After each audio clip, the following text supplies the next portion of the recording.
အားလုံးပဲမင်္ဂလာပါရှင်ကျမတို့ရဲ့ T5 page ကနေကြိုဆိုလိုက်ပါတယ်ဒီနေ့ကျမက Agoda app ကနေလေရင်လက်မှတ်ဝယ်နည်းလေးကို sharing လုပ်ပေးသွားမှာပဲဖြစ်ပါတယ်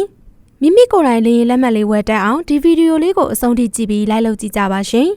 ကဲဒါဆိုရင်စလိုက်ရအောင်နော်ပထမအဦးဆုံးကိုယ့်ရဲ့ဖုန်းထဲမှာ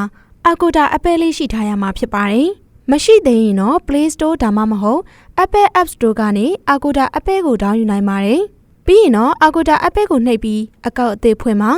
ပြီးသွားရင်တော့ flight ကိုနှိပ်ပေးလိုက်ပါပြီးရင်ဒီနေရာမှာ one way ဆိုတာကအသွားတစ်ကြောင်းကိုပြောတာပါ round trip ဆိုတာကတော့အသွားပြန်နှစ်ကြောင်းစာကိုပြောတာပါဒီနေရာမှာကျမကတော့ one way ကိုပဲရွေးချယ်ပါမယ်ပြီးရင်တော့စတင်ထွက်ခွာမဲ့မြို့ကိုထည့်ပါပြီးရင်တော့ဆိုက်ရောက်မဲ့မြို့ကိုထည့်ရပါမယ်ကိုသွားမဲ့ရက်စွဲကိုထည့်ပါနောက်ပြီးတော့ passenger ဆိုတာကလူဦးရေကိုပြောတာပါရှင်ပြီးသွားရင်တော့ search ကိုနှိပ်ပေးလိုက်ပါဒီလိုမျိုးပေါ်လာပြီဆိုရင်တော့ကိုကြိုက်တဲ့အချိန်ဈေးနှုန်းကိုကြည့်ပြီး book ကိုနှိပ်ပေးလိုက်ပါအခုလိုမျိုးပေါ်လာပြီဆိုရင်တော့ကိုယ့်ရဲ့အချက်လက်တွေကိုမှန်ကန်စွာထည့်ပေးရပါမယ်ပြီးရင်အပေါ်ကိုဆွဲတင်ပါ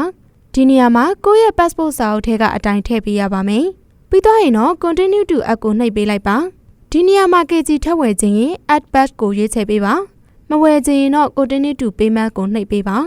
အခုလိုမျိုးပေါ်လာရင် no thanks ကိုရွေးချယ်ပေးပါဒီလိုမျိုးပေါ်လာပြီဆိုရင်တော့ကိုကပတ်စံဘာနဲ့ပေးမလဲကိုရွေးချယ်ပြီးရင်ငွေပေးချေလို့ရပါပြီရှင်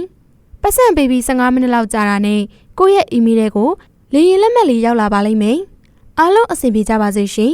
ပရိသတ်ကြီးတို့ရဲ့တခြားတငယ်ချင်းတွေလည်းသိရအောင်ဒီဗီဒီယိုလေးကို like comment share လေးပေးခဲ့ကြပါအောင်နော်